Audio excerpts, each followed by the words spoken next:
This week, one man's trash is another man's treasure. Humans generate more than 2 billion tons of waste. So what are companies doing to make the most out of junk? It's a complex supply chain, it's global, and it's very, very valuable.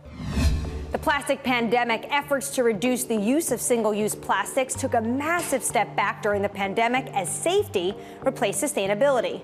One solution turns our waste into energy. This can be used in a diesel engine. These are the building blocks of plastic. Plus, a satellite out of control, a space mission, and a team of engineers. It's not a movie, it's the final frontier for trash. I'm Anne-Marie Hordern, and this is Bloomberg Green.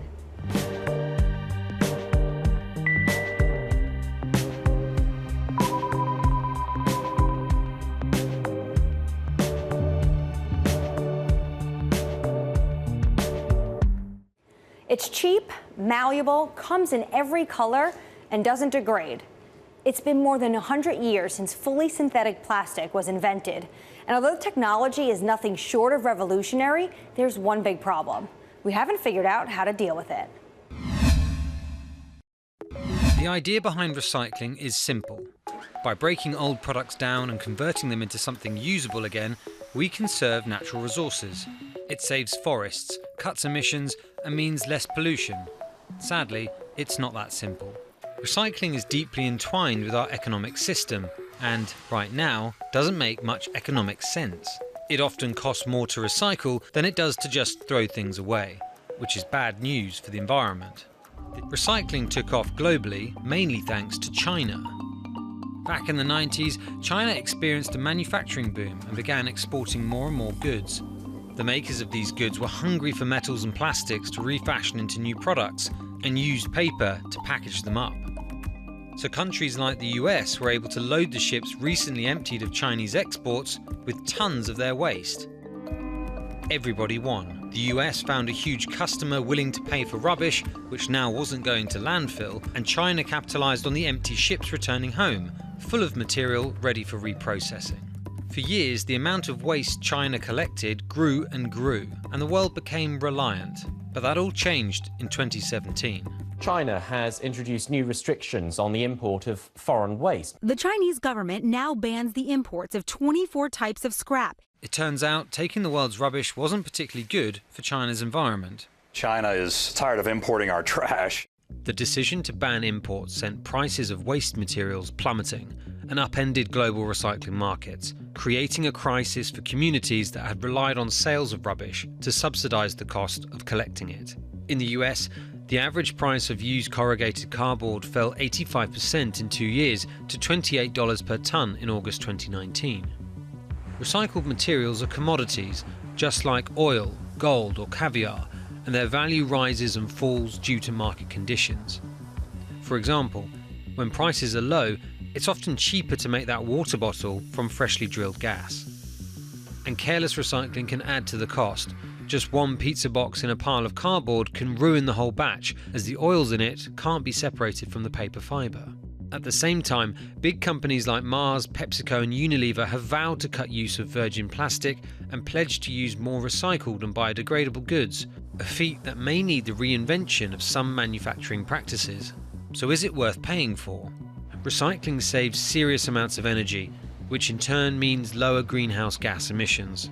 Making cans from recycled aluminium uses 95% less energy than mining and using raw materials. Recycling steel saves 60%, as does recycling paper. So it boils down to how quickly we're able to remake the way we make things. As of 2018, we were on track to generate waste at more than double the rate of population growth through 2050, so we can expect plenty more rubbish to pile up. Some communities are running out of room to store all their trash and have stopped collecting plastic, paper and glass. Others are just sending material to landfills or burning it. Such issues have given environmentalists cause to suggest a more radical approach is needed, saying we should rethink our relationship with materials and be using less stuff in the first place. For insight on the complicated world of recycling and the big business of trash, we're joined by Adam Minter, Bloomberg opinion columnist and author of Junkyard Planet, Travels in the Billion-Dollar Trash Trade. Adam, thanks so much for joining us. Trash, I heard on a TED Talk you say, is your favorite subject. And as a society, we're constantly consuming, and we probably feel good when we recycle. We don't always think about where it all goes once we throw it in the bin.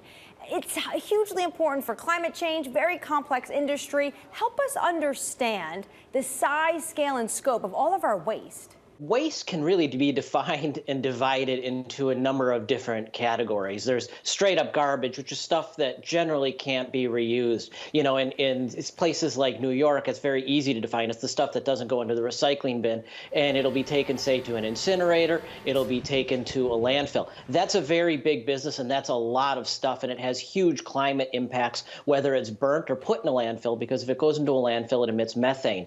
The other side of the story is the recycling side. And that's the stuff that goes into the recycling bin. That's the stuff that can be remanufactured into new things. And that is also a very large business. The way I often tell people to think about it is to think about it as a raw material. And roughly 40% of the world's raw material needs are fulfilled via recycling. So if you think about, iron ore mining, if you think about, paper making, if you think about plastics making, think of recycling as 40% of that, and a very serious competitor to it. So that gives you a sense of the size of it. It also gives you a sense of the value. It's a $1 trillion industry. So it's like a commodity business, basically. Who exactly is making money off of these trades? Sure. Well, there's a complex supply chain to the recycling commodity business, just as there is in the virgin commodity business. It starts really at the very bottom. So if you go to a developing country, you may see somebody literally picking the bottles off the streets or picking the cans off the streets. They will sell that up to a packager, a processor, who might package those bottles and cans and sell them to somebody who will melt them down into a new product. When you get to developed countries, whether it's the United States, Japan, Australia, that tends to be more formalized. There may be a government involved that contracts a large company to do it, but they do essentially the same thing. They pick up those bottles, those cans, those bales of cardboard, package them and sell them on to the paper mill, sell them on to the metal refinery, and that's where it becomes a commodity again. And that refinery, that paper mill, sells it on to somebody who wants to remanufacture that raw material into something else. So it's a complex supply chain. It's global. And it's very, very valuable. Where exactly in Asia is the recycling going? Because I know in 2017, China started restricting these imports on a lot of U.S. and global recycling.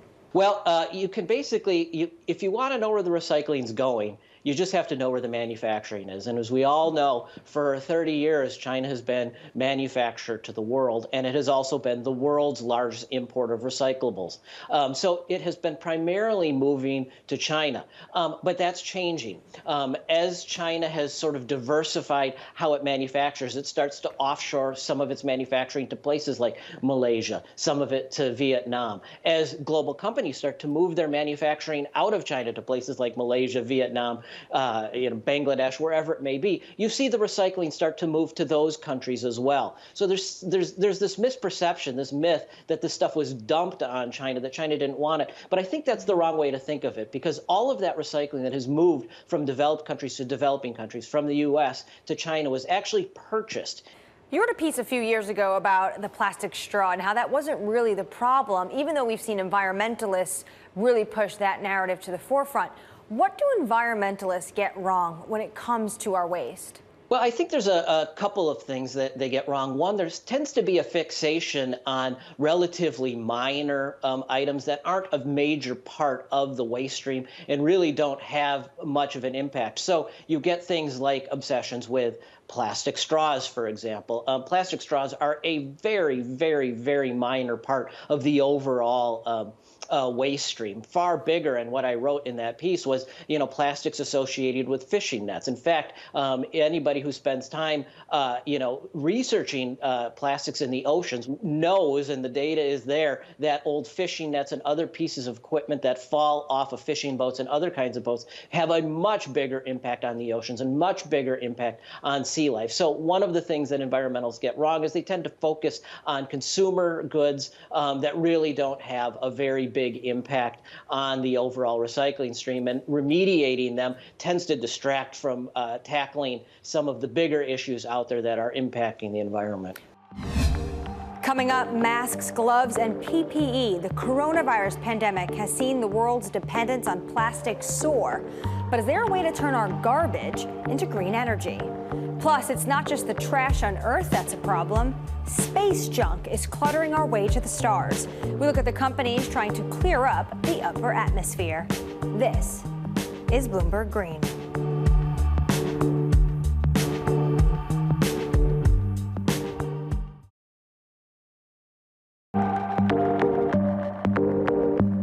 This is Bloomberg Green. I'm Jennifer Zabasaja in New York with your Green Brief. Climate disasters have uprooted more than 3 times as many people as conflict in 2020. According to a report by the Internal Displacement Monitoring Center, over 30 million people had to move in their home country due to extreme weather. That's the most in at least a decade. Banks always backed fossil fuels over green projects. Until this year, that is. Lenders have poured over $3.6 trillion into oil, gas, and coal since the 2015 Paris Agreement. But in 2021, they're on pace to commit more money to climate-friendly projects. And Ethereum is nearing a fix to cut its energy use by over 99%. The developers of the blockchain are planning to change the way it works to cut out the power-hungry miners. The inventor of Ethereum hopes the change can be made by the end of the year. And that's your Green Brief. Anne-Marie? Thanks, Jen. Even though a lot of plastic is recyclable, much of it ends up where it shouldn't. The now infamous Great Pacific Plastic Patch is a reminder of plastic's popularity and its immortality. Companies under pressure from both investors and consumers have been setting targets to reduce their reliance on plastic. Straws, cutlery, plates, they will be banned in the European Union this year. Efforts to reduce use, however, have met a unique challenge. Once under threat from single-use bans by governments around the world, plastics are now making a roaring comeback, with industry leaders painting their products as the hero of the coronavirus pandemic. It's a big change for an industry that was something of a pariah. More than 125 nations had established some kind of single-use plastic ban. Big players like Coca-Cola were setting targets to reduce packaging, but lobbyists immediately saw the pandemic as an opportunity to highlight plastic's role in helping keep food, healthcare workers, and families safe. A week after the WHO declared COVID-19 a pandemic, the head of the industry's main U.S. lobbying group sent a letter to the Department of Health and Human Services asking for help to stop the rush to ban these products. Plastic companies were also quick to label themselves as essential services, even as other businesses had to keep employees home. Early research indicates that the use of plastic has since soared. Hospitals in Wuhan produced more than 240 tons of waste daily at the height of the outbreak. That's compared to about 40 tons daily during normal times. Consultants extrapolating on this data estimate the U.S. could be generating a year's worth of medical waste every 2 months of the COVID crisis. Thailand had planned to slash plastic waste to 2020, but under the momentum of the pandemic, changed their forecast to a 30% increase. Bangkok alone consumed 62% more plastic in April of 2020 than it did 12 months earlier, most of it from contaminated food packaging. The U.S. has no such data, but national chains like Starbucks and Dunkin' Donuts almost immediately stopped allowing refillable cups. And COVID has meant a surge in takeout, fueling disposable cutlery and plates as well. Meanwhile, there's no solution to where the plastic is going. China, once the destination for the world's plastic waste, has closed its doors. Now even more will end up in landfill. In 2020, about 11 million metric tons of waste made its way into the ocean. New research shows that if no action is taken, the amount of plastics in the ocean will grow to 29 million metric tons per year by 2040. While the pandemic has increased our use of takeout containers, gloves, and masks, it has also raised a question: what do we do with contaminated material that can't be recycled or needs to be destroyed? One answer: we could turn trash to gas. there is a global trash crisis in the sense that we, as the general population and as industries, are still seeing garbage that we generate as a pollutant, as opposed to really understanding that it's actually a resource.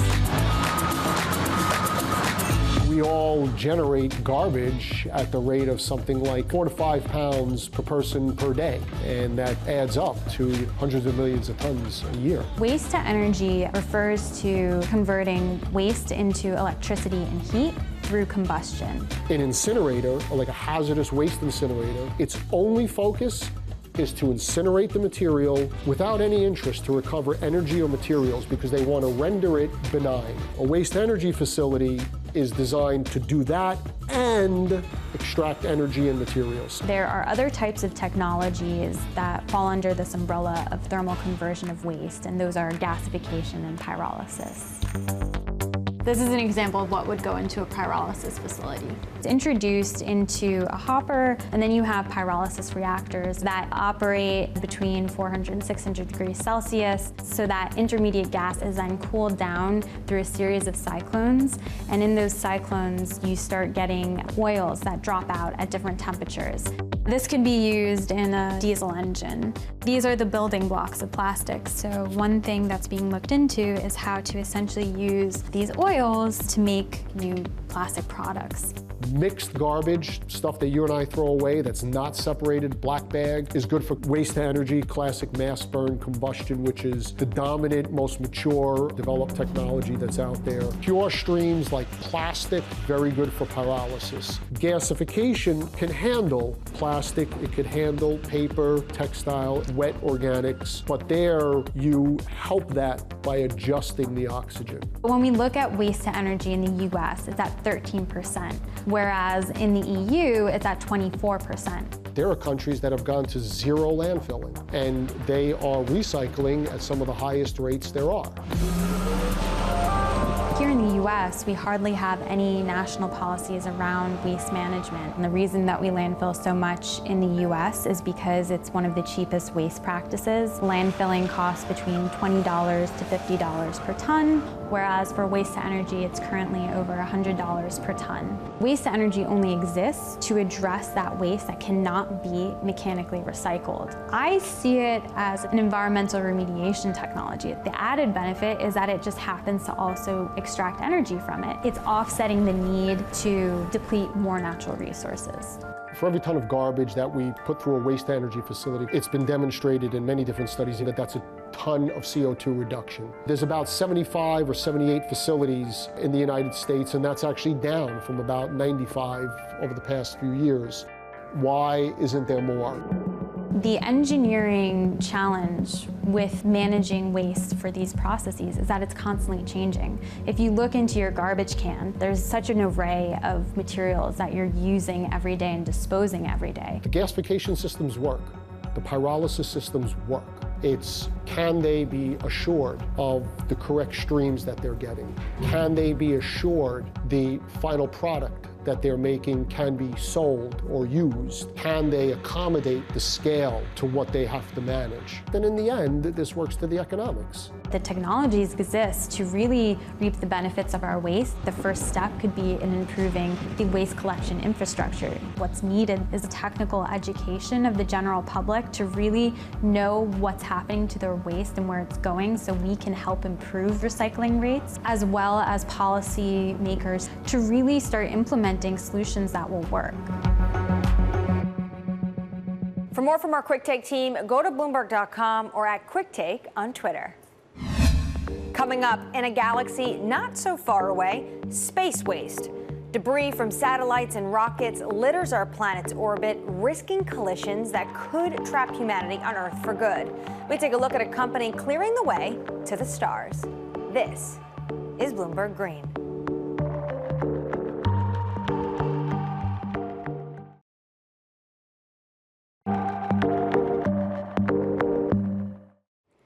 From Bloomberg's headquarters in New York, I'm Anne-Marie Hordern, and this is Bloomberg Green. Humanity has enough of a problem with trash on Earth, but our litter habit extends even out into space. The planet's orbit is scattered with debris from old satellites at such volumes that scientists are worried it can endanger the next generation of space missions. Now, just like we're all scrambling to clean up our planet, companies are vying to tidy the space around it. It sounds like a movie. A space rescue mission, an out-of-control satellite, a team of engineers, but it's not.